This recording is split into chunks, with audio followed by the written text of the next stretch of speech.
5. The Conservative Party is a junkie for immigration. They are hooked on cheap foreign labour. 4. What sort of country have we allowed ourselves to become that we can't protect our borders? 3. It's a rapidly diminishing pool. I'm having to transfer my affections to 20-year-old English footballers. 2. You know nothing about football. You just sit there looking at their thighs. 1. We have liftoff. And welcome once again to Planet Normal, the Telegraph podcast with Allison Pearson. Hello. And me, Liam Halligan. Now, Jill Scott. She's my kind of girl. That's what I said during the introduction to Planet Normal on the 4th of August, just after England's football lionesses had beaten the Germans to become European champions.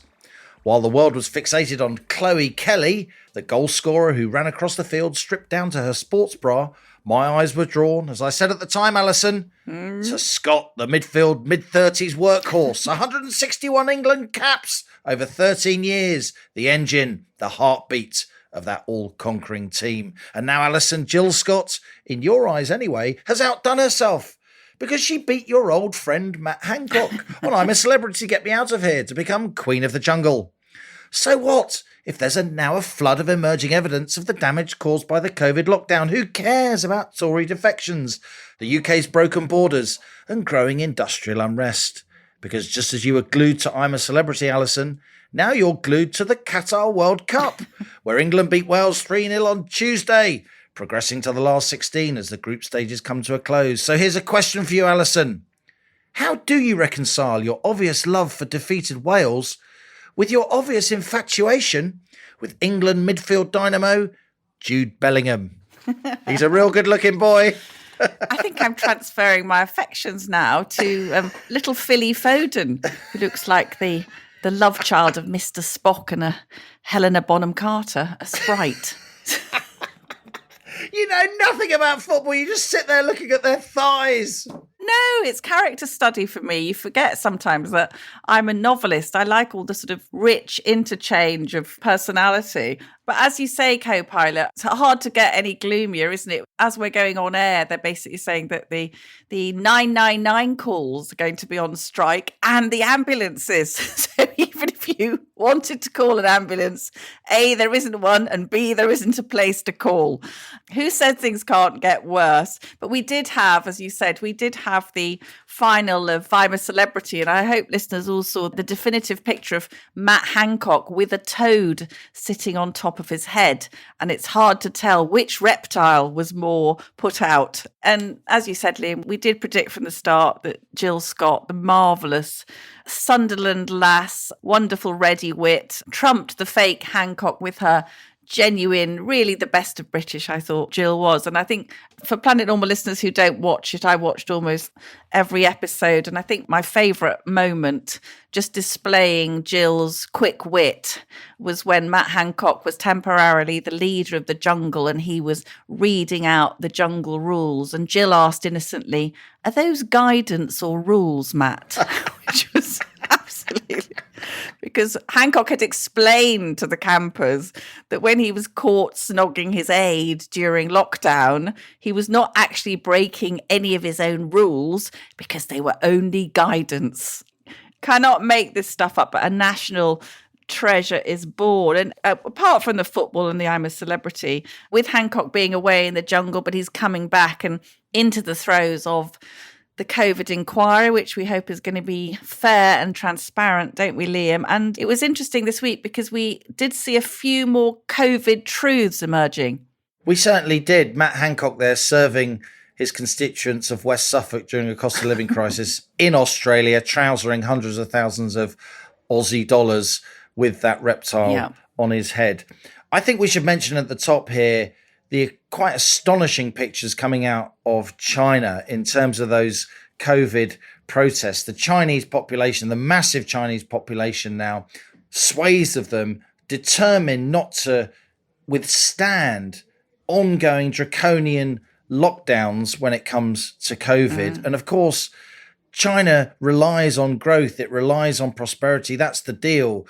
the sort of burgeoning middle class generally agrees to live in an authoritarian country as long as they keep getting richer and their kids keep getting richer. But they are finding their voice and they're determined not to be locked down. These are the same COVID taxes, of course, which Jeremy Hunt extolled the virtues of before he became Chancellor. And I thought it was absolutely delicious, but also deeply hypocritical to see that clip of Justin Trudeau, the Canadian princeling premier, when he said, Canadians are watching these protests in China. I think all people should be able to protest when they want to. This is the bloke that stopped Canadians from protesting, literally banned access to their bank accounts. I mean, it's just unbelievable hypocrisy. Oh, what a prize Pratt he is. I mean, honestly. He's the sort of bloke you would have fancied before lockdown, but now you don't. Is that fair? It's a rapidly diminishing pool. I'm having to transfer my affections to 20-year-old English footballers. He's 19, actually. Is he 19? Oh, yes. I was going to say you're old enough to be his mother, but then I did the maths. Probably old enough to be his grandmother. In fact, I think Phil Foden, age 20. No, he had little Ronnie Foden when he was 20. I read about that today. As you say, Liam, I mean, the clampdown by the Chinese government against people protesting now being condemned by people in the UK who demanded that our own country pursued a zero COVID policy. And you'll remember, Liam, I mean, it's all into the mists of time now in a bit, but I don't think we should forget that those of us who protested here about that mad approach, all the Planet Normal crew, our admirable crew, sticking up for personal liberty, angry about cruel and unnecessary measures, predicting the collateral damage to non-COVID health problems, not to mention the impact on the economy. We were shouted down, and looking at the pictures from China, lucky not to be tasered and dragged off by men in white astronaut suits. But I do think there are just sort of signs now of, if not exactly apologies, then just sort of mild concessions. So we saw the Health Secretary, Steve Barclay, who I think we both rather like, his forthright approach.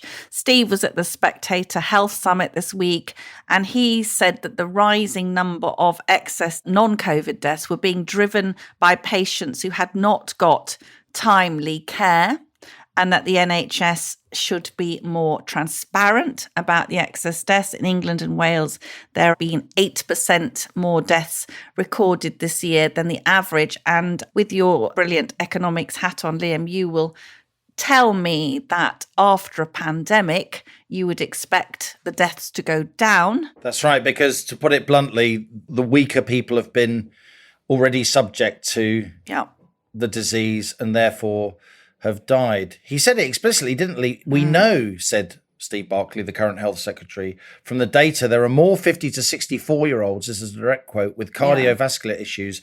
It's the result of delays in that age group seeing the GP because of the pandemic, and in some cases not getting statins for hypertensives in time. When coupled with delays to ambulance times, we see this reflected in the excess death numbers. Now, I'm speculating, but I imagine there were boffins within the Department of Health that didn't want their Secretary of State to say that because that is legally admissible. Yes. And so there could well be court cases. And indeed, Steve Barclay's said the NHS has set aside £1.3 billion to cope with compensation claims arising from the pandemic. I think, while that's a huge number, 1,300 million, I think in the grand scheme of things, it's a very small number. I think they're going to need a lot more cash than that. I do too. And Steve Barclay did say in time we may see a similar challenge in the cancer data. Well, I hate to break it to Steve, but we're seeing the cancer deaths rise already, as we've had on Planet Normal. Listeners will remember both Professors Carol Sikora and Pat Price, who've both been front and centre demanding that we have catch up for cancer, and this absolute disaster is unfolding before us. But as you say, Liam, I think this is in its own way the first public acknowledgement by a member of the government of what we have been saying since May 2020, closing vital cancer and cardiac services, postponing scans and surgery in the cause of a single virus which was going to kill people often over the average age of death. Now, that doesn't make the loss of those people any easier for their families to bear, but nevertheless, it's true. And these other diseases, which are now really starting to take a toll, many will be deaths among the younger population. We always said, didn't we, that the shutting down of non-COVID health services was going to end up killing more people than COVID, and it gives no one on planet normal any satisfaction. You can't just say, I told you so, because it's too horrible. But yes, there is going to be this compensation pot. And I think that is basically, I think a lawyer would say that they are admitting there were what they call avoidable deaths. And as one Telegraph reader commenting under the story this week, his father's treatment for lung cancer, if you can believe it, had been paused. Lung cancer, treatment paused. And the reader said, I don't care about their money. I'd rather have my dad back for just a few months. So there are going to be tens of thousands of those. And I guess you'd need an actuary to tell us what the compensation is going to be. But I think I agree with you that 1.3 billion is a very modest estimate. And it won't be our NHS paying the bill, Halligan, will it? It'll be the British taxpayers, some of whom told them that they shouldn't have pursued that policy. Can I just say, do you know what still makes my blood boil? Matt Hancock. Yeah, apart from him. So Shame in the Jungle. Do you He's remember? quite nice, actually. Do you remember all those great kind of jungle, those sort of Bob Hope things where they used to put someone in the jungle into a large pot over a fire? That would have been the perfect ending with his little baldy head sticking out. You used to get them in the comics and you'd have Cannibals. one of the, let me say, local people sort of chopping up a carrot into the pot. This guy in a pith helmet getting boiled. Getting boiled. But that would have been perfect for Matt. But the response still is out there, unbelievably. But it would have been so much worse if we hadn't locked down. More people would have died of COVID. So it was a small price to pay. No, £379 billion and tens of thousands of younger people dying of cancer and God knows what. We've actually had lots of letters, haven't we? We've had lots of emails this week about the health service. So no, I will never to my dying day agree that lockdowns were a small price to pay. I think it's unanswerably true now to anyone who's objectively looking at the data, though of course lots of people aren't objective when it comes to this, that countries like Sweden that lock down a lot less, it cost them a lot less in both human and monetary terms. Yeah. If you compare California and Florida, it's pretty much unanswerably true now.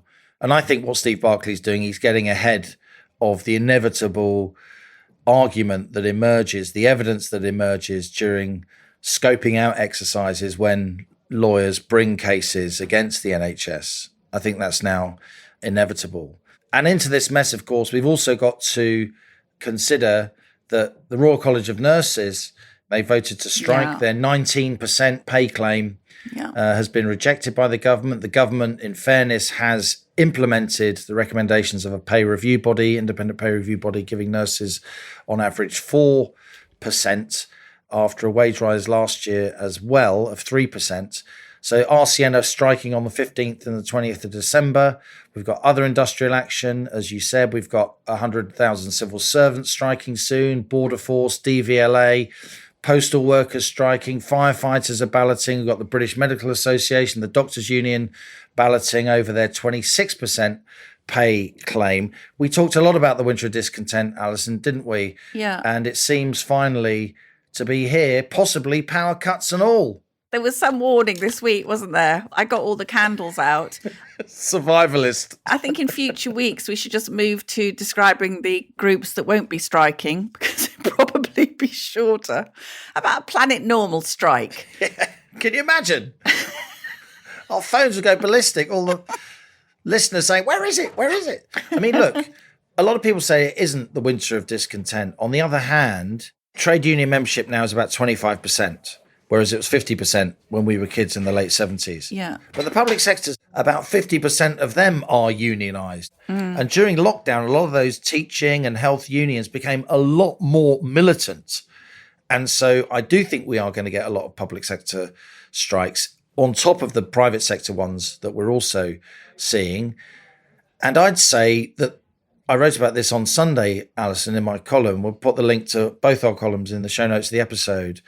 I'm not sure that the public's necessarily going to back the nurses unless they climb down from 19%, because very few people in the private sector are getting 19%. A lot of people in the private sector aren't getting any pay rises at all. On the contrary, and Steve Barclay did say that the nurses' pay rise was not affordable. And I was interested to hear that each additional 1% on a pay rise award is another 700 million a year. And the country very clearly can't afford that. I agree that I think there will be people instinctively don't like nurses going on strike, do they? I think they feel that they're there for caring for other people. So they take a risk. I think not all the nurses are in that union, are they? We should point that out. But something that struck me today as we're recording was the absolutely plunging popularity of Rishi Sunak and Jeremy Hunt, totally down amongst Conservative Party members in the wake of the stinging tax rises in the autumn statement. So the Prime Minister's net approval has fallen from 49.9% on the 3rd of November to just 9% this week, while Jeremy Chinese Communist Party Hunt is on minus 9.9%. Coming up on the inside. Oh, God. Just in terms of some basic maths, Alison, the public sector pay bill is roughly £200 billion, okay? So if the whole of the public sector got a 10% pay rise, which is roughly an inflation-linked pay rise, that's 20 billion, right? And the government so far accounted for a 2% pay rise because the OBR and the Bank of England's projections on inflation a while back were so wildly out of kilter. They should have listened to some other people. So if there's a 10% pay rise across the public sector, that's £20 billion. That's 4p on the basic rate of income tax. Yeah. It's astonishing amount of money. You're right, of course, the RCN are just one part of the population of nurses, and we want nurses to be treated well, of course. And we should also say that within the RCN, they've said they're not going to abandon emergency situations and A&E. It doesn't apply there. And it's responsible journalism to mention that, of course. But I do think 19% will get up people's noses, even if it's our nurses. It will, but I think, again, a running theme for us is that there are not enough staff. Absolutely astonishing dereliction, I think, on behalf of, well, the Conservatives have been in power for 12 years. Part of this striking, Liam, is that the fact that they're under astonishing pressure because there simply aren't enough doctors and nurses. We're dependent on foreign energy and we are dependent on foreign medical staff. And that's a stupid position to have got ourselves in, particularly when we know that so many of our own highly qualified young people with strings of A stars and so on, really keen to serve the country in a medical capacity and turned down because of a stupid cap. No cap on the number of people who can migrate into the country, Liam, but caps on the number of brilliant A-level students who can become doctors. And no cap, it seems, Alison, on the number of NHS employees who earn hefty six-figure salaries, as well as all the other pension benefits and conditions that come with working in the public sector, often far superior to private sector workers. I'm just looking at a report from our superb Telegraph health editor, Laura Donnelly, earlier this month. NHS England employs more than 400 bureaucrats on over 100 grand. The chief exec earns a third more than her predecessor. Over 100 get at least £150,000. These are people who, they work hard, but 150 grand when you've got no capital of your own at risk, you're not an entrepreneur. It seems far too much. If you want to work in the public sector, then work in the public sector, but don't expect investment banking salaries. Listen, before we move on, I know a lot of listeners last week, it's a very positive story amidst all this gloom and strikes. Last week, we heard from Hannah, not her real name. Hannah was writing to Planet Normal about her little boy, aged 2.5, who has hereditary large tonsils, which are making it increasingly hard for him to breathe or eat.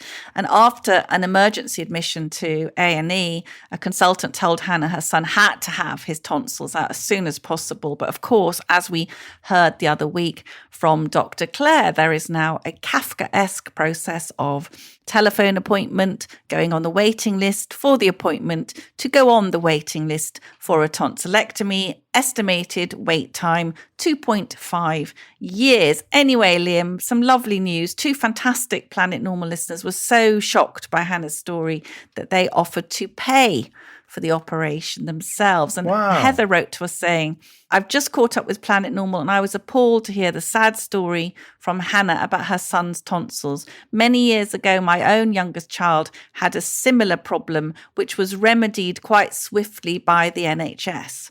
Hannah says in her email that she can get the necessary surgery in weeks if she goes private, but she clearly cannot afford it. Do you think I could pay for it for her? It would give me the greatest pleasure to help her son. Would you and Liam be able to ask her to get in touch with me? Still loving your fab podcast, Heather. So Liam, I forwarded the offers to Hannah and she replied, wow, I am amazed at the kindness of strangers.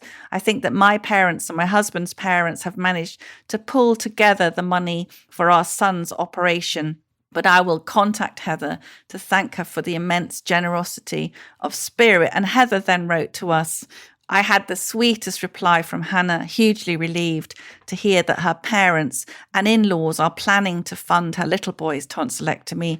Just such a shame that she has to fight so hard for such a basic operation. I hope it goes well and transform her son's life and hers. And well done, you and Liam, for publicising it. So just immensely positive there. But as Heather says, quite extraordinary that in the National Health Service, which takes over £150 billion of taxpayers' money every year, a 2.5-year-old boy who's struggling to swallow and has sleep apnea, so he stops breathing in the middle of the night, estimated wait time to take his tonsils out, 2.5 years.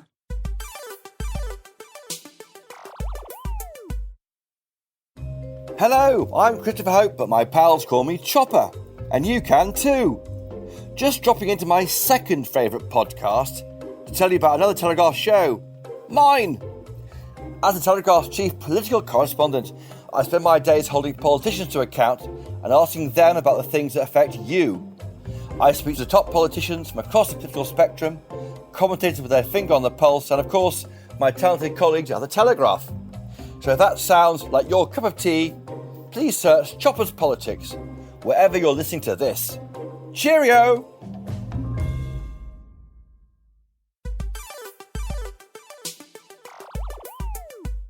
So with immigration very much in the news, co-pilot, I thought listeners would enjoy hearing from the UK's leading authority on this fraught subject.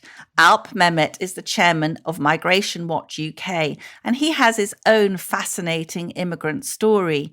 In 1956, at the age of 8, Alp came to the UK from Cyprus with his parents.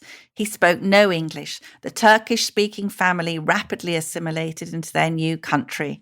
After graduating in 1970, Alp became an immigration officer. 1979, he became entry clearance officer in Lagos, Nigeria. And 4 years later, he joined the diplomatic service, serving in Romania, Germany, and in Iceland.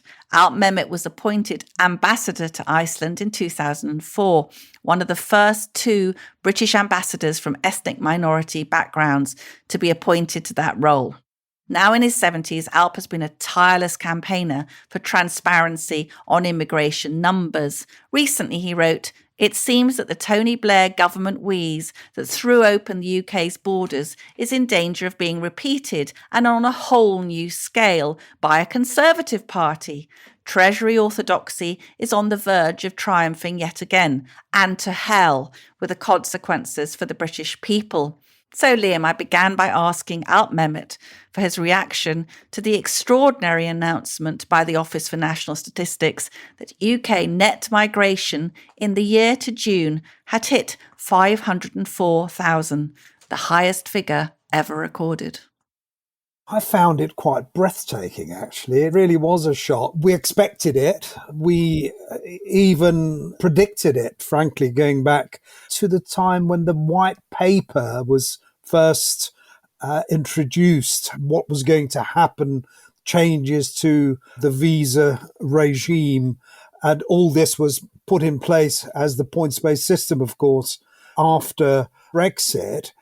And we were saying that we thought the non-EU migration would probably more than double. It was 225,000 net at the time. It's 500,000 now, so we underestimated in a way, despite the fact that there were a number of people at the time, I won't name them here, who said that we were scaremongering and it wouldn't happen. Well, it has, and frankly, it's something that the government should look closely at, and it's about time that they started looking at the sort of policies that would control this level of migration. After Brexit, voters thought they were getting control of their borders. They're going to get some reduced immigration. The Conservatives' 2019 manifesto said there will be fewer lower skilled migrants and overall numbers will come down, and we will ensure that the British people are always in control. Well, clearly out, the British people are very much not in control. Why specifically have we got such record immigration after leaving the EU? Partly because the government, I think, decided to divest itself of the mechanism for controlling people and effectively handed, just looking at employment and students, it effectively handed the responsibility of who could come here and with no limit to employers and indeed to the universities and higher education institutions. As things are at the moment, if you have a qualification which is somewhat lower than it was, essentially skilled workers could come here if they had the equivalent of a degree. That's been lowered to the equivalent of A-level or thereabouts. In addition to that, we've allowed ourselves and we've allowed our universities, particularly the less popular ones, to become dependent on the higher fee-paying students. And frankly, a lot of universities now look to overseas students because that's the only way they can make the numbers add up. Otherwise, they're in desperate difficulties. And those additional people actually are not just working and paying whatever tax they are, but they need a home and they need access to the NHS and they will have transport needs. All these things cancel out effectively. And that was the OBR itself saying it would cancel out any benefits in 2014, but they seem to have forgotten that.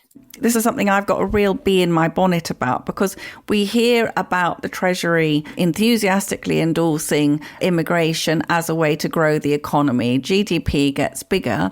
But what you're just saying to me is it's basically loosening, liberalisation of the system, which is bringing in more people who are not these highly educated, high-skilled people we've been told to expect, plus the fact that the quality of life for ordinary British people, which is already under strain, isn't it, with transport, with housing, with health, with schools, that takes a hit, doesn't it? It does take a tremendous hit. How does it manifest itself? Well, it manifests itself with longer queues, longer waiting lists. House prices go up, rents go up, simply because the demand is there. The supply is just not up to it. It's inadequate. It's not enough. That brings the sort of pressures that lead to people actually thinking, why am I not benefiting from this supposed good that derives from people coming here? Why is my life so much more difficult now than it was? You've talked about this shortage of occupation list, which can be used as a bit of a ruse by businesses, can't it? Can you explain that to listeners? Yes, there are any number of jobs where the sector will make a case for saying we need more people. There are people whose skills are required and we can't get them locally. Therefore, put them on the shortage of occupation list so that we can go overseas and recruit overseas. That may be true in some cases. But then there are sectors, that there are jobs that have been mentioned, for example, broadband engineers. However, what we don't also hear is that those who are on the shortage of occupation list and are brought in, employers need not pay them the full amount. In fact, they can pay something like 20% less or lower than the going rate. So inevitably that makes overseas workers more attractive. When did the level of education drop? When was that requirement lowered? That was introduced with the introduction of the points-based system, which came in at the beginning of 2021. Apart from the qualifications and the salary levels, what also went overboard at the time was the requirement to look locally first. There was a time when employers, they were obliged to advertise locally before they could go overseas. That no longer needs to happen. We know that a lot of students are coming in. What many people have been very surprised to find out is that students bringing dependents. What's that all about? They not only have been given the opportunity of working for 2 or 3 years beyond qualifying for their either degrees or postgraduate degrees, but those who are doing postgraduate courses can also bring in their family. The numbers have just shot up, 116,000 in the year to June. We're looking at numbers that weren't far off the whole net migration figure in the mid-90s when New Labour came in. So here we are in just one category alone, suddenly saying, yes, we can have 120,000 of your dependents coming here who can do any job, not to do skilled jobs or work or anything, take on any job that they can find. And they're prepared to work for less. It has to be said. That's why there's this continuous pressure on the earning levels, particularly at the lower end. This point-based system, it's an absolute con, isn't it? I'm amazed. There was me trustingly thinking that we had an Australian points-based system in which you brought in highly skilled workers into the UK. I mean, it's the world and his wife and his auntie, isn't it? You make an exceptionally good point, because that's the reason why it was sold to the public, was because it went down so well on the doorstep and in focus groups. They heard points-based system and it was linked to the Australian one, or an Australian type of points-based system. But it's nothing like the Australian system. The Australians have an overall cap. We've abandoned caps. We've decided that we can't have caps. Frankly, that was a total con. And when Boris Johnson, in the 2019 election, on TV, was asked whether the points-based system would serve to reduce numbers, he said yes. After a little bit of hesitation, but being pressed, he said yes, numbers would come down. Well, he knew full well that numbers would not come down. That was a total con. And that's why, frankly, people in many parts of the country now see what has happened as a total betrayal of what they were led to believe would happen. In his autumn statement, Jeremy Hunt quoted these OBR predictions. They seem to be expecting at least 200,000 legal immigrants to keep coming in every year. As we've said, they claim that that's the only way they can grow GDP is by importing labour. Alp, do you think that's sustainable? Well, 200,000, frankly, is wishful thinking on the part of Mr. Hunt. It does, in fact, play into the traditional Treasury approach to immigration. And over again, we've heard from senior officials how they welcome immigration because it grows the economy. But the Treasury never looks beyond what is happening in its own little territory. I don't think that 200,000 is sustainable, frankly. That is way, way too high. 200,000, I think that we're going to continue at 300,000, 400,000 for the next few years, frankly.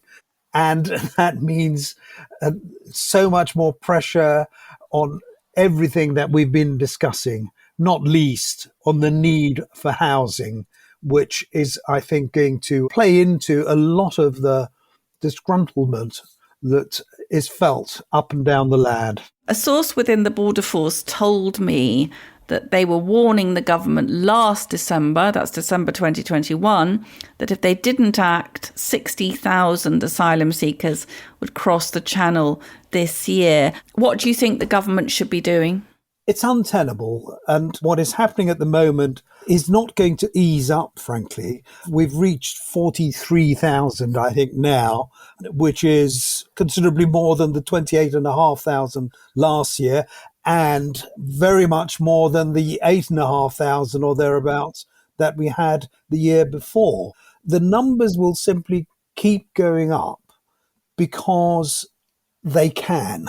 For so long as those who are picked up halfway across or make their way without any help are allowed to stay indefinitely by virtue of having sort of come into our jurisdiction, as it were, I'm afraid the numbers will continue to increase. But even if it's only 50, 60,000, that's those that we know about, of course, and there are those that we don't know about.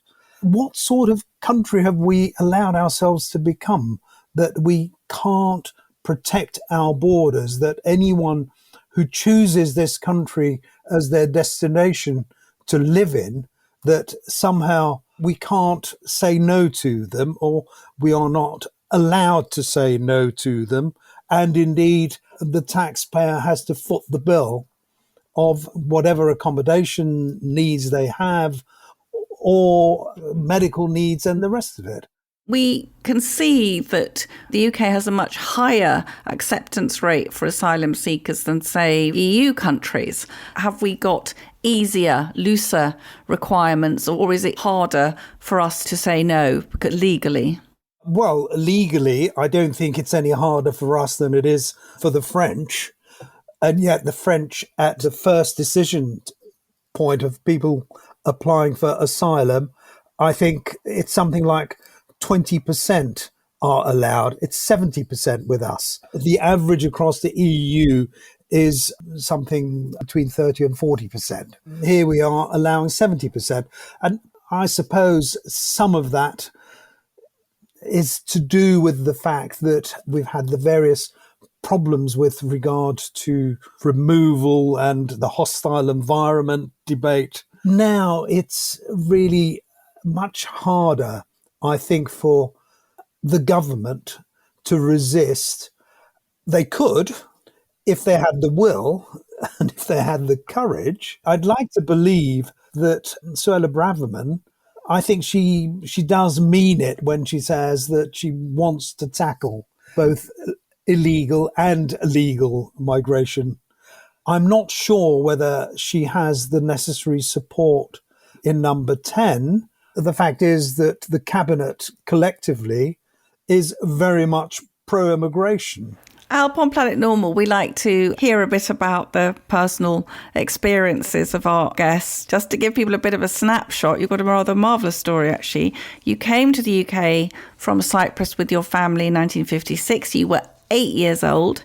You didn't speak English. You went to university, became an immigration officer, 1970 to 79, then an entry clearance officer in Nigeria. In 1983, you entered the diplomatic service, serving in Romania, Germany, and Iceland twice. And you were appointed ambassador to Iceland in 2004, becoming one of the first 2 British ambassadors from an ethnic minority background. What I'm getting at really is that you are an immigrant yourself, and your experience of immigration has obviously been immensely successful. So you must understand the impulse of all those people wanting to come to this country and make a better life.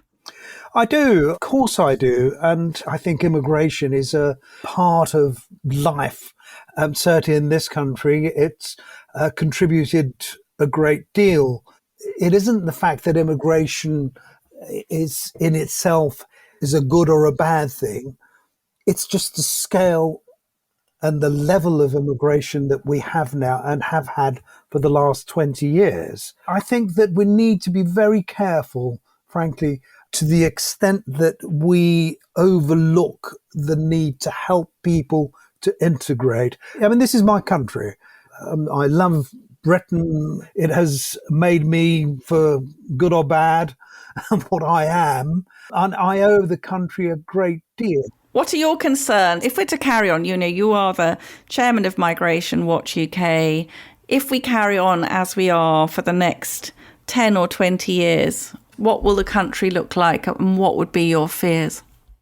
I really do believe that there are 2 very important aspects to it. One, immigration at the sort of level that we've got at the moment is economically unsustainable. It is a fiscal cost, as has been shown by research after research, including by the UCL study of a few years ago, which showed that overall migration had been a net fiscal cost to the tune of about £120 billion between 1995 and 2011. That's one side of it. So we've got to reduce numbers for that reason alone, so that we have less pressure on housing, less pressure on the NHS and the rest of it. The other thing that I believe is also important is that because such numbers make it so much more difficult to integrate, to make sure that people become part of a cohesive whole, that inevitably will lead to the sort of tensions from within that I hope we can manage. But I think that there are risks there to the whole cohesion of our society. We've seen recently that as communities grow in number and more are arriving, the sort of tensions that they bring with them do manifest themselves in those tensions breaking out in some way here. These are the sort of things that we should be mindful of. And it's all very well to say diversity is wonderful, and of course we must embrace multiculturalism. Well, I'm not so sure, personally. Diversity is fine, but it has to be at a reasonable level and at a certain pace. Otherwise, you don't have the sort of cohesion that we will all wish to see. Alp, thanks so much for talking to me today. I'm sure you give Planet Normal listeners a lot of food for thought. Thanks very much. My pleasure. It's been an absolute pleasure talking to you, Alison. Very interesting interview, Allison, with a very thoughtful man. I must say, I've looked on to the immigration debate with dismay over recent weeks and months. As you know, I'm from an immigrant background. I've highlighted over many years the economic benefits of immigration, but also the costs of immigration proceeding too quickly. It does tear at the social fabric, with the gains from immigration accruing largely to the well-off and the costs of immigration at the sharp end being borne by those more dependent on services provided by the state, education, health, and so on. I would say, though, because so often the British public get accused of things from overseas, I've looked up statistics from the Pew Global Institute, which is like a global opinion poll service, very scientific organisation based in the States. And they show that the UK remains the most tolerant of and the most welcoming of immigration in principle of any European country. More than the Swedes, more than the Danes, certainly a lot more than the French, the Germans, much, much more than the Italians and the Greeks. The only two major countries in the world that are more welcoming of immigration than the UK are Canada and New Zealand, which are countries pretty much entirely built, aside from their indigenous populations, on waves of immigration. And there is a danger here, unless the Tories get hold of this quite quickly, but it is a legal and political minefield. I do not for 1 minute envy the Home Secretary Suella Braverman trying to deal with this issue. I think that's right, Liam. I think what you're saying about the very tolerant society, we should say, by the way, that in the UK net migration in the year to June, that record figure of 504,000 immigrants, that there were special cases, humanitarian visas included 89,000 from Ukraine, 76,000 Hong Kong, obviously people there under the cosh of the Chinese Communist Party, and 21,000 from Afghanistan fleeing the Taliban. Most people in this country have nothing but compassion and a warm welcome for human beings who are fleeing war or persecution. But as Alp Mehmet pointed out, we also let in 116,000 dependents of foreign students. I think this is a fast-growing scandal. I think the Conservatives have betrayed their voters of 2019. Net immigration was expected to halve to just over 100,000 after Brexit. Now we're being told by the OBR that it will be at least 205,000 a year. Alp confidently predicts it to be 300,000 a year. He's been right in the past. 300,000 a year, Liam, that's over 3 years. That's almost 1 million more people. Imagine, 10, 15 years ahead. This is totally unsustainable. We have an NHS with 7.1 million people on the waiting list, and that is predicted to rise to 9 million people. What kind of country, what kind of government would add another million incomers over the next 3 years when you cannot provide healthcare, you cannot carry out a tonsillectomy on a 2.5-year-old boy for 2.5 years? It's absolute madness. And not only that, the backlog on asylum decisions currently stands at 143,377. This is peak Velma stats, isn't it? 41% of applications coming from people who have travelled illegally to the UK in small boats. We are paying £7 million a day to put them up in hotels. And for obvious reasons, we've had several emails this week from listeners who've tried to get into hotels which are filled with migrants. Things are kicking off in provincial towns like Skegness, which relies on tourists. People are in uproar. Now, I quoted in the column this week, I'll draw a breath in a minute, I promise, a senior source involved with the Home Office who says that there is no will, nothing, no will at all to do anything about this, any suggestion that's put to them to stop the illegal migration. Oh, but there'd be a terrible row. There's no political courage at all about this. What we are talking about, Liam, and I wrote about this in my column this week, the Conservative Party is a junkie for immigration. They are hooked on cheap foreign labour. I'm not naive. I know enough about economics to know we need immigration to keep the economy going, but they are growing GDP by growing the population, and to hell with the impact on normal people trying to get housing, trying to get rental accommodation, trying to get school places. It's an absolute racket, and so much for the Australian points-based system that we were sold. I'm sorry, I'm really disgusted. I feel sorry for Suella Braverman in the sense that I don't actually think she'll get the backing from Downing Street to solve this, and she'll get the blame without the Prime Minister backing her up, because I don't think the Prime Minister has got the stomach for it, frankly. David Davis waded into this debate obviously a respected, humane person who's admired across politics, not least on the left, given his record on civil liberties. And he's accused, working from home civil servants of systematically misinterpreting asylum law and granting asylum to people who have come over illegally in boats when they've come from safe countries in order to just move them through the system and society can deal with the constraints. We can sort this out if we want to, if we want the political will. Generations of immigrants have built the homes that they need and built homes for many other people as well, not least people that I'm related to.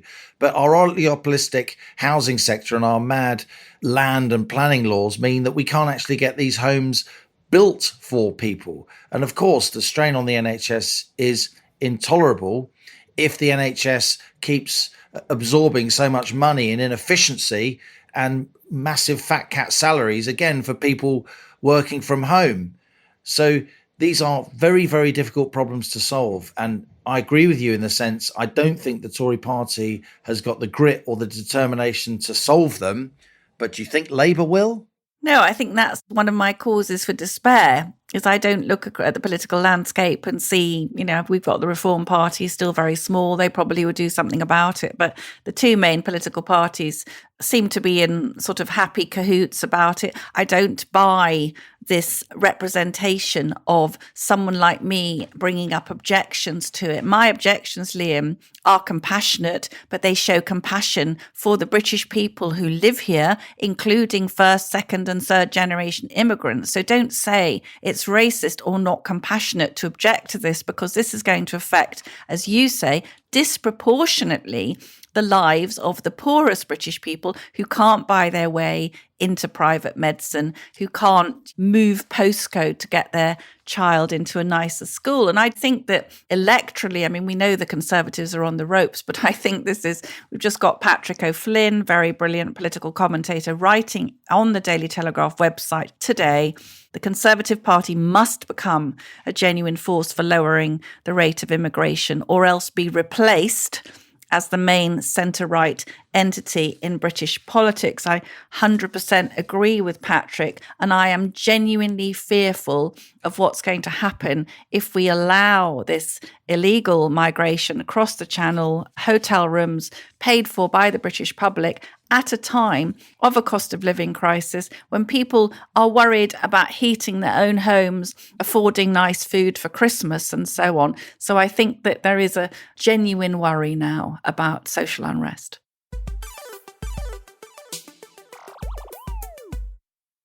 Now on to our listener emails, the messages you send to planetnormal@telegraph.co.uk. Please keep them coming. The inbox has been pullulating this week.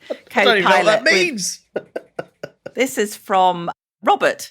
Dear Planet Normal, I've just gone back to that remarkable street interview from 2020 in which straight-talking 83-year-old Maureen from Barnsley, when asked about her reaction to the area going into stage 3 lockdown, said, amongst other great quotes, by the end of this year, there are going to be millions of people unemployed, and you know who's going to pay for it all? The young ones, not me. I'll be dead. Well, Rishi Sunak showered money on the unemployed, and the recent autumn statement by Jeremy Hunt confirmed Maureen's prediction. For those paying for it all will be the young, and they will be paying in both higher taxation and the loss of opportunity in a declining British economy. The greatest irony of all is that Maureen, if she's still alive, we hope so, Liam, will be receiving extra money in her state pension. Why did we not listen to Maureen? You could flog T-shirts. Keep calm and listen to Maureen. Maureen's definitely orthogonal to the orthodoxy, isn't she? I've got not one, but two Auntie Maureens. There you go.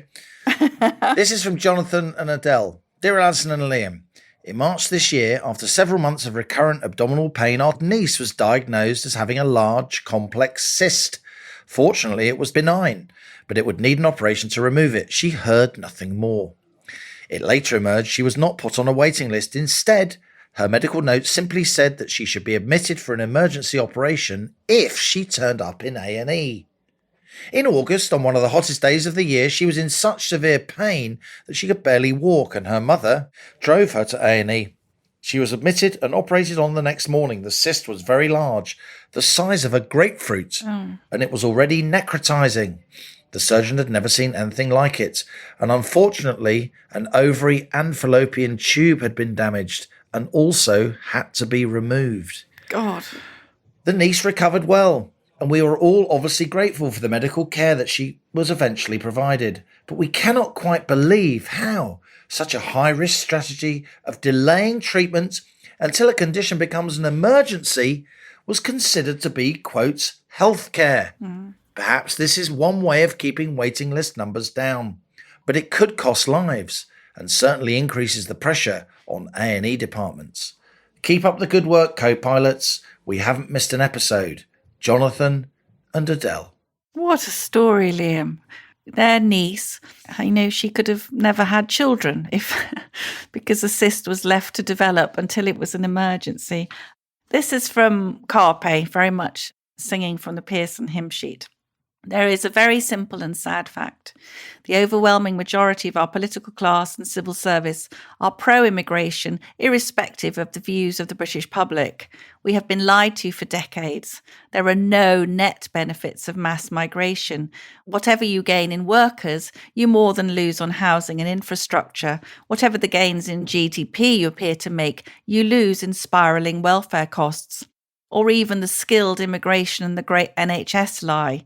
Are those people posing the oft-quoted immigrant contribution to the NHS seriously suggesting that we could not train our own doctors and nurses? Our wretched politicians peddle this endlessly whilst deliberately reducing training places to far below projected need. Forget the liars of Conservatives and Labour. The only party that will address this issue for me is Reform. And on that bombshell, that's it from Planet Normal for another week as we leave our sanctuary of sweet reason, our flying refuge of reasoned views. Email of the week, it's my turn. I think it needs to go to Jonathan and Adele, who can donate their rare as rocking horse poo Planet Normal mug to their niece. Absolutely. Very, very well deserved. If you enjoy Planet Normal, please do leave a rating and a review on Apple Podcasts or Spotify. It does help others to find the podcast and cheers up your weary co-pilots no end. It certainly does. And just to say, Allison and I will be at the Telegraph this coming Sunday, that's the 4th of December, answering the phone and taking donations for the Telegraph's Christmas charity appeal, which this year is in aid of Age UK, Action for Children, Macmillan Cancer Support, and the Royal British Legion Industries. We certainly will. And the cost of living crisis has seen charitable giving decline. And these are 4 fantastic causes, but all taking a bit of a knock because of lockdown. And they need our help more than ever. So co-pilot Halligan and I, complete with reindeer antlers, jingle bells, and a glass of mulled wine. Several glasses of mulled wine. Several. You were snaffling up the snacks last charity day. I've never seen anything like it. No wonder the poor have got nothing to eat when you were at the sausage rolls. Anyway, we'll be there with many lovely Telegraph colleagues, Matt, Camilla Tomini, Charles Moore, Madeline Grant, all the others. We will be in the Telegraph office between 10:30am and 2:30pm on Sunday, as Liam said, to take your donations, as much or as little as you like. It all helps to any of the charities that we mentioned. So please do call us for a Planet Normal chat on 0800 117 118, and that's 0800 117 118, and would absolutely love to talk to you. So those charities, as I said, Age UK, Action for Children, Macmillan Cancer Support, and the Royal British Legion Industries. And that number to call will be on the Telegraph website and in the newspaper. So call us anytime between 10:30 and 2:30 in the afternoon this coming Sunday. Between mouthfuls of mince pie, co-pilot will address your concerns. And as we speed away from our beloved Planet Normal and the madness of planet Earth comes back into view, thanks as ever to our producers, Isabel Bouchard, Elliot Lampitt, and our editor, Zoe Hitch. Stay safe and in touch with us and with each other until next week. It's goodbye from me. And it's goodbye from him.